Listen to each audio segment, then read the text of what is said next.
All right, so you see, butterflies are very sensitive to movement, right?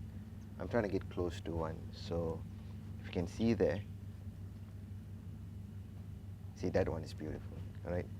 I think one of the perks of coming here is that you can observe butterflies in close proximity. So that means understanding their behaviors and how they fly. And trust me, it's hard to keep your eye on just one individual because there's plenty of them here. Oh, there's one. That's very close. Whoops. I'm not a butterfly expert. Oh, I just got lucky.